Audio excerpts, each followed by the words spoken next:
अस्सलाम वालेकुम दोस्तों। आज हम थोड़ा अनकन्वेंशनल काम करेंगे। आज हम स्पीच रिव्यू करेंगे। आपको 3 ऑप्शंस मिलेंगी और आपने बताना है कि बेस्ट स्पीच कौन सी थी मोदी जी की। पहली तो ऑफ कोर्स जो ऑपरेशन बुनियाद मरसूस के जवाब में उन्होंने जो फरमाया था कि पाकिस्तान ने भारत नहीं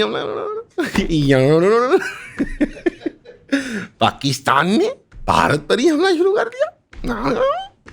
एक वो वाली स्पीच थी। दूसरी जो उन्होंने अभी गुजरात में फरमाई है कि पाकिस्तान की अवाम रोटी खा लो वरना मेरी गोली तो है। रोटी खाओ वरना मेरी गोली तो है ही। अब ये वैसे अगर मुझे ना पता होता ये प्राइम मिनिस्टर ऑफ इंडिया है तो ये शायद मर्दाना कमज़ोरी की गोली का मशवरा दे रहे हैं। लेकिन बहरहाल वो गोली से मुराद यहाँ पे वो है मतलब बुलेट्स। और उन्होंने कहा कि रोटी खा लो। वैसे मैं डाइट पे था और मैं जनरली कार्निवोर कीटो ही कर रहा था, लेकिन मोदी ने कहा है तो अब मैं भी रोटी खाऊंगा कल से। लेकिन जो ये इन्होंने तकरीर की है ये गुजरात में की है, तो ये बिल्कुल जैसे मतलब कैरेक्टरिस्टिक है कि गुजरात के सीएम थे और वहाँ पे वो सूबाई जिस तरह इलेक्शन होते हैं हमारे यहाँ उस तरह के वो स्टेट इलेक्शंस हो रहे हैं। तो वहाँ पे उनको यही बताना चाह रहे हैं कि ये जो मुसलमान हैं, चाहे वो पाकिस्तानी हो जो पाकिस्तान के हदूद में रहते हो, या वो वाले पाकिस्तानी जो गुजरात और गिरदनवा पाकि हिंदुस्तान में रहते हैं, यानी कि मुसलमान, वो रोटी खाएं, चुप करके रहें, वरना मैं उनको गोली मार दूंगा। अपनी मतलब जिस तरह की आवाम की साइकी उस तरह की मोदी ने बकवास करनी है। तीसरी तकरीर जो उन्होंने की है अभी फिर दोबारा गुजरात में एक और इलाके में, उसमें उन्होंने वो एक लंबी सी हिस्टोरिकल सी कहानी शुरू की कि भारत माता के जंजीरें कटने के बजाय उनके लिम्स कट के उसके जो है आज़ा काट दिए गए। यानी कि मिसाल तौर पे पाकिस्तान अलग हो गया, बांग्लादेश अलग हो गया, पीओके के कुछ हिस्से, पाकिस्तान जो है वो पीओके है, पाकिस्तान ऑक्यूपाइड कश्मीर है। और बार बार उन्होंने एक फैंटम मलिशिया फोर्स का जिक्र किया। अब वो पता नहीं, मैंने भी नहीं कभी पहले सुना हुआ। शायद आपको पता है मुजाहिदून का ये मुजाहिदीन जो लहू चख गए थे वो सिलसिला 75 साल से चला है। पहलगाम में भी उसी का विकृत रूप था। 75 साल तक हम झेलते रहे। वो जाहिर बात है वो, क्योंकि मतलब जैसे मतलब हिंदी में हर चीज़ कानों में जैसे लगती है, खून आता है, बेहुदा सी ज़ुबान है, तो ना मुजाहिदीन बोल पा रहे हैं ना वो कुछ मतलब सही तरीके से। ना सिर्फ वो स्पीच हिस्टोरिकल थी बल्कि वो काफ़ी अनोइंग भी थी। But again the idea was कि सिर्फ फ़ौज नहीं है, पाकिस्तान की रियासत नहीं है, हुकूमत नहीं है, मुस्लिम अवाम, मुस्लिम सिविल मिलिशियाज, हर चीज़, हर लेवल पे मुस्लिम समाज जो है वो हमारा दुश्मन है। और बुनियादी तौर पे वो एक डोमेस्टिक कंजम्पशन के लिए उन्होंने बकवासियात ये सारी की है। हुआ ये है कि मोदी साहब को नेतन्याहू साहब वाली ही ट्रीटमेंट मिली है कि समझते वो अपने आप को कि मैं इसराइल जैसा ताकतवर हूँ और मेरे आगे मुखालिफ जो हैं वो निहत्ते फ़िलिस्तीनी हैं। ये उन्होंने इमेज पेंट की हुई थी। लेकिन निहत्ते फ़िलिस्तीनियों ने भी, और पाकिस्तान जो कभी निहत्ता था नहीं, उन्होंने बहुत एक मुंह तोड़ जवाब दे दिया। वो उनको 1.25 साल कुछ नहीं हासिल हुआ, इन्हें 3 दिन में कुछ हासिल नहीं हुआ। तो डोमेस्टिक पॉलिटिकल कंजम्पशन की डेस्परेशन में अब आपको नज़र आता है कि नेतन्याहू भी इंक्रीजिंगली डेस्परेट एक्शंस लेता है, मोदी भी इंक्रीजिंगली डेस्परेट एक्शंस लेगा, और दोनों ये दुनिया में आहिस्ता आहिस्ता आइसोलेट हो रहे हैं। इंडिया की सिर्फ 3 दिन की मार थी, इसराइल की क्योंकि बहुत गहरे गहरे पंजे हैं यूरोप और अमेरिका और वेस्टर्न वर्ल्ड के अंदर, तो उनको 1.25 साल लग गया, बल्कि मैं तो कहूँगा 30, 40, 50 साल लग गए हैं आइसोलेट होने में। हिंदुस्तान की भी अब जो मार्केट और इंडस्ट्रियल बेस अमेरिका को चाहिए तो वो पिटाई किए बगैर नहीं लेगा।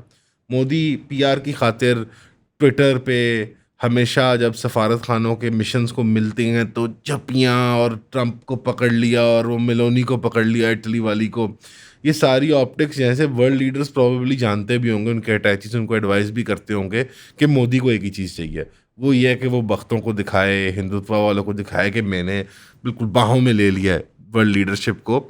और जो मोदी डिप्लोमेसी है, वो जो नई फार्मूला इनका हिंदुत्व वाला फार्मूला है, वो बड़ी कामयाब रही है। हकीकत ये है कि पाकिस्तान वाले किरदार में आगे जो 90s 2000 में पाकिस्तान का किरदार था, ख़ास तौर पे वॉर ऑन टेरर वाला, जहाँ अच्छा काम करने पर भी हल्का थप्पड़ और बुरा काम करने पर ज़ोरदार थप्पड़ पड़ता था, लाड कभी नहीं मिलता था अमेरिका से, तो उनके साथ भी यही मामला हो रहा है। क्वाड के अंदर उन्होंने फेल किया, चाइनीज से डंडे मार खाई, वहाँ तो गोली की भी ज़रूरत नहीं पड़ी, बेचारे इंडियन फौजी रोटी ही खा रहे थे बीएसएफ वाले, तो हिमाचल में आके चाइनीज़ ने डंडे मार के मार दिया। तो पता नहीं अब खुदा रहा अगर वो रोटी ना खाएं तो और वो गोलियां ले आए चाइनीज़ वाकई में, तो फिर क्या होगा बेचारी इंडियन आर्मी का। तो बहरहाल क्वाड में परफॉर्म नहीं कर पाए, अक्सर परफॉर्मेंस एंग्जाइटी होती है। मैं इसलिए कह रहा हूँ यार ये मर्दाना कमज़ोरी वाली गोली की बात कर रहे हैं मोदी साहब, क्योंकि वो तब भी परफॉर्मेंस एंग्जाइटी हो गई थी इंडिया को क्वाड अलायंस के अंदर, जबकि इतनी बड़ी डील छीन के फ्रांस से न्यूक्लियर सबमरीन्स की अमेरिका ने ऑस्ट्रेलिया को बख्श दी, इंटरनेशनल उसको वायलेट किया न्यूक्लियर ट्रीटीज़ को कि न्यूक्लियर केपेबल सबमरीन्स नहीं आप दे सकते, और उसके बावजूद इंडिया ने आके एन मौके पे मैदान में आके, जिस तरह हम पंजाबी में कहते हैं, उन्होंने हक दिया। मिसाल तौर पे उसको आम जुबान में कहते हैं, मैं पंजाबी वाले लफ्ज़ इस्तेमाल करना चाहता हूँ, वो ज़्यादा वल्गर हो जाते हैं, कि चाइना की फौज आके उनको वो डंडों से मार के निकल गई, और उनका एरिया, और जहाँ पे वो 3 इडियट्स की सारी शूटिंग हुई थी ना, वो जो नदी और वो खूबसूरत एंड में सीन है, वो सारा इलाका क्वाइट लिटरली वो लिटरल इलाका चाइना ने आके उनसे ले लिया। बहरहाल ठीक है, तो इंडिया एक पेपर टाइगर अपनी सबूत देता हुआ नज़र आ रहा है आपको, लेकिन अब डोमेस्टिक वो एक मेंटेन करना चाहता है एक सर्टन इमेज, क्योंकि कांग्रेस और वो सारी ऑपोजिशन अब अपना सर उठा रही है, उनको फाइनली एक आप कहें कि एक वीक पॉइंट मिला है, एक एंट्री मिली है वापस दोबारा पब्लिक डोमेन के अंदर, और इसका अब रिजल्ट अगर आएगा तो फिर मेरा ख्याल है हिंदुस्तान के लिए भी बेहतर होगा और रीजन के लिए भी बेहतर होगा। अगर नहीं आएगा, अगर अवाम के अंदर जो एक फनेटिसिज्म घोट के बॉलीवुड और फिल्म और टीवी और म्यूज़िक के ज़रिए और पॉलिटिकल क्लास के ज़रिए थोप दिया गया, उनके अंदर घुसा दिया गया है, अगर वो रंग लाया तो फिर मोदी से भी ज़्यादा एक्सट्रीम फेस एक्सपेक्टेड होगा आवाम की तरफ से। और मेरी ऐसे नाक़िस राय है कि हिंदुस्तान की आवाम, ख़ास तौर पे जो एक हिंदू समाज है, वो बहुत अब एक जैसे फनेटिसिज्म के अंदर आ चुका है, और उनको वो निकलेंगे नहीं जब तक कि उनको फिज़िकली मार नहीं पिटेगी इसकी। तो अनफॉर्चुनेट है, लेकिन आने वाले महीने 10 दिन के अंदर पोटेंशली, लेकिन महीने 10 दिन नहीं तो मैक्सिमम 4 से 5 साल के अंदर कभी न कभी कोई बड़े स्केल का मिस एडवेंचर तो इंडिया अटैम्प्ट करेगा। और जिस तरह की वो रीआर्मामेंट और उस तरह की बातें कर रहे हैं कि हम ये वाला जहाज़ भी ले लें, ये वाला इंजन भी बना लें, उससे भी ये मांग लें, और जिस तरह की वो पॉस्चरिंग कर रहे हैं, तो लगता यही है कि वो कुछ इस तरह का मिस एडवेंचर ज़रूर अटैम्प्ट करेंगे। बलूचिस्तान के अंदर उनका अमल दखल नुमाया हो गया है, उसके मामले में तो वो बल्कि अब अपना चेहरा उरियाँ कर चुके हैं, नंगा कर चुके हैं। वो तो अपने मीडिया के ऊपर ऐसे डिस्कस करते हैं जैसे उनका बैकयार्ड है, और अब तो टीटीपी और तालिबान भी उनके एलाइज बन गए ओपनली। जयशंकर साहब उनकी तारीफ़ भी कर रहे थे, और कई उनमें से उनके इंटेलेक्चुअल्स में देख रहे थे और मीडिया पे कह रहे थे वो बड़े फॉरवर्ड माइंडेड थिंकिंग और लिबरल किस्म की वो रजीम है तालिबान की। बहरहाल, लेकिन एक तरफ हम दहशतगर्दों से लड़ना चाहते हैं और दूसरी तरफ, बहरहाल हम तो उनको भी दहशतगर्द नहीं कहते, हम तो कहते हैं वो भी हमारे भाई हैं बिछड़े हुए हैं। आने वाले कुछ दिनों में जो नज़र आएगा, इस तरह से आपने ईरान का देखा, जो ईरान का बड़ा पिवटल विज़िट हुआ, जिसमें पीएम साहब, चीफ साहब, मतलब ताड़ साहब, भाई मुख्तलिफ अफसरान जो गए हैं, और अब तो मोहसिन नकवी साहब भी पीछे पीछे चले गए। तो उस विज़िट के अंदर जो बातें हुई पाकिस्तान की तरफ से और ईरान की तरफ से पोस्चरिंग की गई, ईरान ने पाकिस्तान की एस्टिमेशन जो है पब्लिक आई में उसको बढ़ाया, जैसे पाकिस्तान को उन्होंने खुशामदीद किया नए कैंप के अंदर, जैसे वो वाली फीलिंग थी। फिर इसमें मैं इस ज़िमन में वो ट्वीट्स पढ़ना चाहूँगा जो आयतुल्लाह ख़ामेनी ने फरमाई है, और मुख्तलिफ़ ज़बानों में लिख के उन्होंने फरमाई है, यानी वो ग्लोबल एक अनाउंसमेंट जैसे वो कर रहे हैं। और जैसे उन्होंने फरमाया कि पाकिस्तान का जो मौक़िफ़ है फ़िलिस्तीन के मामले में, वो बहुत काबिल दीद रहा है, और पाकिस्तान ने इसके बावजूद कि बहुत ज़्यादा मतलब प्रेशर और ऑफ़र्स और डील्स दी गई हैं, उन इस्लामी रियासतों में से पाकिस्तान एक है जिसने सोहियोनी रियासत को नहीं तस्लीम किया, और आइंदा भी लगता है तस्लीम नहीं करेगा, और पाकिस्तान जैसे सड्यूस नहीं हुआ इन ऑफ़र से। मज़ीद उन्होंने ये भी ट्वीट किया कि इफ़ेक्टिव जॉइंट एफर्ट्स जो हैं ईरान और पाकिस्तान के साथ मिलकर, वो लाजिम है कि सोहियोनी रजीम के जराइम को रोका जाए गाज़ा के अंदर। यानी जैसे वो एक्नॉलेज कर रहे हैं पाकिस्तान की प्रेजेंस को, वेलकम कर रहे हैं नए कैंप के अंदर। ज़ाहिरी बात है, इसका हिडन बिटवीन द लाइंस ये भी है कि बलूचिस्तान का मामले को अब हम मेरा ख्याल है ले टू रेस्ट करते हैं। अब जो बात है ना, वो इससे बहुत आगे जा चुकी है कि ड्रग्स बुरी चीज़ है या ड्रग्स नहीं करने चाहिए। अब बहस इस मौजू पे होती है कि कौन से ड्रग्स करने चाहिए और कौन से ड्रग्स नहीं करने चाहिए। एक सीरीज है, इंग्लिश सीरीज है, जो कि उसका नाम है ब्रेकिंग बैड। वर्ल्ड मैप पे ये ड्रग जो है उस सीजन के बाद से आई। When it comes to heroin, तो ये शायद सिनेरियो अब भी यही ट्रू है कि there are a few big guns and then वो स्प्रेड आउट करते हैं एंड वो आपकी स्ट्रीट्स में आता है पूरे लाहौर के अंदर.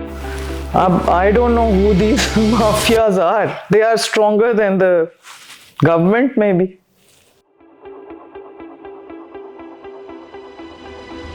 कि अगर मैं आज सच की बात करती हूँ, कल को जब मुझे खुद सच बोलना पड़े तो क्या मैं बोलूंगी? क्या मैं इतनी सच्ची हूं कि मैं अपने सच का नुकसान बर्दाश्त करूं?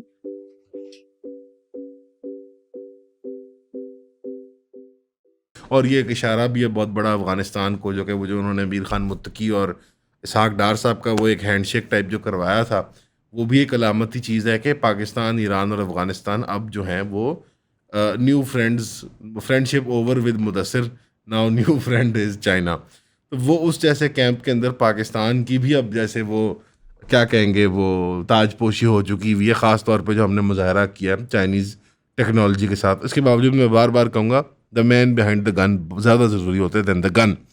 तो वो जैसे एक उसके अंदर डबल एलिमेंट है, ना सिर्फ चाइनीज़ टेक्नोलॉजी का बल्कि वो सीमेंट भी होता है हमारी प्रोफेशनलिज्म और महारत के ज़रिए और हमारी मिलिट्री स्ट्रेटजी के ज़रिए. प्लस ईरान के पास कोई एयरफोर्स नहीं है, अफगानिस्तान के पास कोई एयरफोर्स नहीं है. पाकिस्तान को, मैं बार बार वही बात रिपीट करता हूँ, पाकिस्तान पतला मुल्क है, पाकिस्तान को स्ट्रेटेजिक डेप्थ चाहिए, चौड़ाई चाहिए अफ़गानिस्तान और ईरान की होम बेस के ज़रिए. यहाँ पे बहुत बड़ी एक कल्चरल, रिलीजियस वैल्यूज़ की, हिस्टोरिकल वैल्यूज़ की और जोग्राफियाई मजबूरी की एंड तिजारत के वो इंट्रैक्शंस की, वो एक बहुत बड़ी यहाँ पे कॉन्फेडरेशन बन सकती है. फेडरेशन में फ़र्क ये है कि पाकिस्तान एक फ़ेडरेशन है, अफ़गानिस्तान एक फ़ेडरेशन है, ईरान एक फ़ेडरेशन है. कॉन्फेडरेशन जैसे कि यूएन वगैरह, EU वगैरह होते हैं, जिसमें पड़ोस ममालिक जो हैं वो आपस में वीज़ा फ्री एटीट्यूड रख लेते हैं, तिजारत को सप्लीमेंट करने के लिए आसान कर देते हैं वगैरह वगैरह. और उसमें पाकिस्तान और अफ़गानिस्तान और ईरान में ये होगा कि जो हम मुश्तरका तौर पे प्रॉक्सीज इस्तेमाल करते हैं एक दूसरे के ख़िलाफ़, उनको सस्पेंड कर दिया जाएगा. यानी मसलन TTP, ISIS, खुरसान, जुंदुल्ला, BLA, BRA वगैरह वगैरह. और मैं नहीं कहता कि कौन किसको इस्तेमाल करता है, बस मैंने सारों के नाम दे दिए. और अंग्रेज़ी में इस तरह कहते हैं वाटर अंडर द ब्रिज. भाई जब मतलब सुलह करते हैं तो बार बार आप पुराने पास्ट को नहीं डिगअप करते और भूल जाते हैं इन चीज़ों को. तो ये भी बहुत खुशाइन चीज़ है इस सिलसिले में कि हिंदुस्तान के ख़िलाफ़ एक बुलवर्क बनने में, प्लस फ़िलिस्तीन के मुसलमानों के लिए अब एक तकड़ा डिप्लोमेटिक ब्लॉक बन सकता है जो पोटेंशियल मिलिट्री इंटरवेंशन की भी रखता है, क्योंकि आगे जो फॉरवर्ड बेस है वो अब तुर्की की सीरिया के अंदर है और वो भी अब एक कांस्टेंट थ्रेट के तौर पे इजराइल के सर के ऊपर एक लटकती हुई तलवार है. सीरियन लोगों के लिए भी वो ख़तरा है, ज़ाहिर बात है, क्योंकि इजराइल एक एक्सपेंशनिज्म को परसू कर रहा है. और टर्की के लिए भी ख़तरा है, ज़ाहिर बात है टर्की भी अब बिल्कुल मैदान में सामने आके खड़ा हुआ है. लेकिन एट द सेम टाइम ये जो है एक न्यू जो बैलेंस क्रिएट होता जा रहा है, जहाँ पे एक ज़माने में गल्फ़ स्टेट्स पे डिपेंडेंसी होती थी फ़िलिस्तीन की, उसमें भी मैं खराज तहसीन पेश करना चाहूँगा कि सऊदी अरेबिया ने कम अज़ come with all of its flaws उन्होंने अभी तक तस्लीम नहीं किया. सारी बात है, उनकी मजबूरियाँ सियासी, उनकी आवाम जो है वो बगावत की शक्ल में आ जाएगी अगर वो इस तरह को काम कर दें और वो सुकूनी रियासत को खुला के आके खेल लें. MBZ और UAE का तो किस्सा और दास्तान और है, लेकिन बहरहाल उनका जिक्र भी मेरे ख्याल में वो कोई काबिल नहीं है कि उनका जिक्र किया जाए और उनके साथ कोई उनकी बातचीत को सुनी जाए और करी जाए. और मेरे ख्याल में बहुत डिसअपॉइंटमेंट्स में से एक डिसअपॉइंटमेंट पाकिस्तान में ये रही है कि शहबाज शरीफ साहब ने कुछ भी घास डाली UAE को अपनी तकरीर के अंदर, और बल्कि पाकिस्तानी अवाम और पाकिस्तानी जज्बात और मेरे ख्याल में पाकिस्तान के स्ट्रेटेजिक इंटरेस्ट जो हैं वो अब इंक्रीसिंगली, हमेशा से थे मेरे ऑनेस्ट ओपिनियन में, बट अब बिल्कुल लॉगर हेड्स पे आके खड़े हो जाएंगे UAE के साथ. मतलब इसके अंदर बुनियादी तौर पे कि अगर आप सिस्तान, बलूचिस्तान, अगर आप मकरान कोस्ट को एक्सप्लोर करना चाहते हैं as an option of transit trade, अगर आप पाकिस्तान और ईरान में अमन चाहते हैं, जनरल मुस्लिम वर्ल्ड में अमन चाहते हैं, तो UAE as an enemy to that. अगर आप यूरोप और वेस्टर्न वर्ल्ड में एंटी इस्लामिक सेंटिमेंट्स को रिड्यूस करना चाहते हैं तो UAE आपके, मतलब UAE और इसराइल में मुझे ऐसे कोई फ़र्क नहीं नज़र आता. टू बी फ्रैंक वो कपड़े वाइट पहनते हैं, वो पैंट कमीज़ पहनते हैं और मतलब जैसे ऐसे ही, मतलब वो कलम नमाज पढ़ लेते हैं, वो चर्च में चले वो उसमें चले जाते हैं, सिनेगॉग में चले जाते हैं.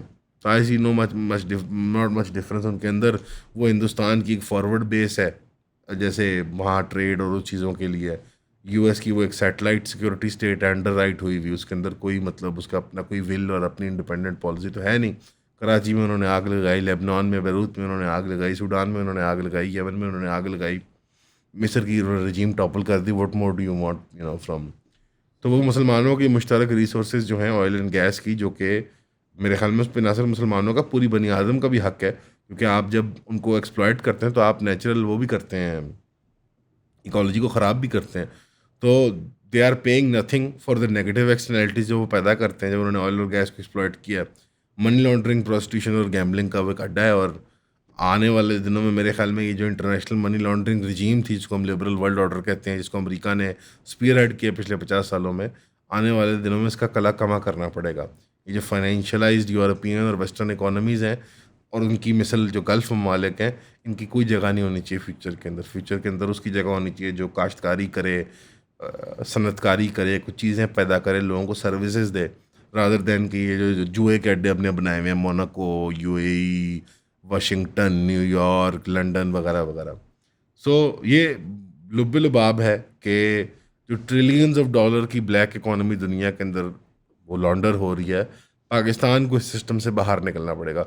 So called international money system से पाकिस्तान, ईरान और अफगानिस्तान के पास मौका है, शरीय एतबार से भी और दुनियावी कामयाबी के एतबार से भी, कि वो इस ग्लोबल फाइनेंशियल नेटवर्क से बाहर निकलें, सूद की लानत को खैर बाद गएँ, और एक बारी, क्योंकि आप इस ब्लॉक में चाइना के ताबेदार बन के भी रह सकते हैं, और आप इस ब्लॉक में यकजह होकर 3 मुल्क एक actual block with in a block भी बन सकते हैं। उसके अंदर सारी पेटी पॉलिटिक्स जो है, पश्तून, पंजाबी, फ़ारसी सुप्रेमेसी वगैरह वगैरह, और जो इंडिविजुअल लेवल पे आती है, जोग्राफियाई मसाइल जो आपस में हमारे हैं, कि वो कहते हैं कि ड्यूरेंट लाइन, तो वो कहते हैं कि सीस्तान, तो वो कहते हैं कि फ़लाना, वो भी रिजॉल्व होने पड़ेंगे। और कुछ और बड़े हर्डल्स भी हैं, और नेशन स्टेट का भूत जो है वो भी जब तक सवार रहेगा। दोबारा मैं कहता हूँ कि अगर हमारा एक पाकिस्तानी अगर 1000 अफ़गानियों पे भारी है, तो कितने 10,000 ईरानियों पे भारी है एक पाकिस्तानी हो।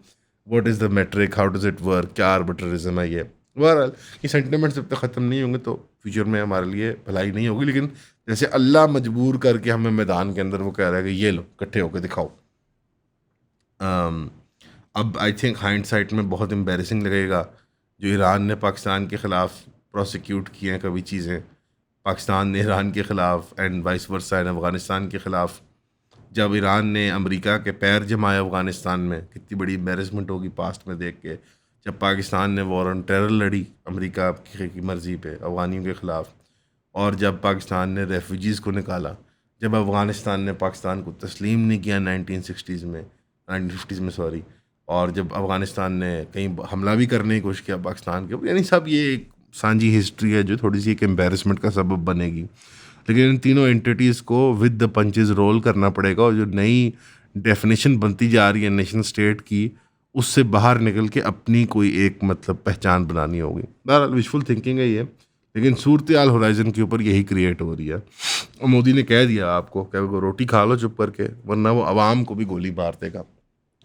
तो आपकी आवाम भी महफूज नहीं है, और ये जो हमने काम किया था पार्टीशन का, और इसकी वजह से हमारे करोड़हा मुसलमान इंडिया में वनरेबल हो गए, तो इस अमल का हक भी अदा करना चाहिए हमें, ताकि कल को उनके पास एक जवाब भी हो कहने के लिए नहीं कि पाकिस्तान जो बना था वो देखो क्या शाकार उन्होंने बनाया, ताकि हम असद वैसी जैसे लोगों को भी मुंह तोड़ जवाब दे सकें। आप सबका सुनने का शुक्रिया।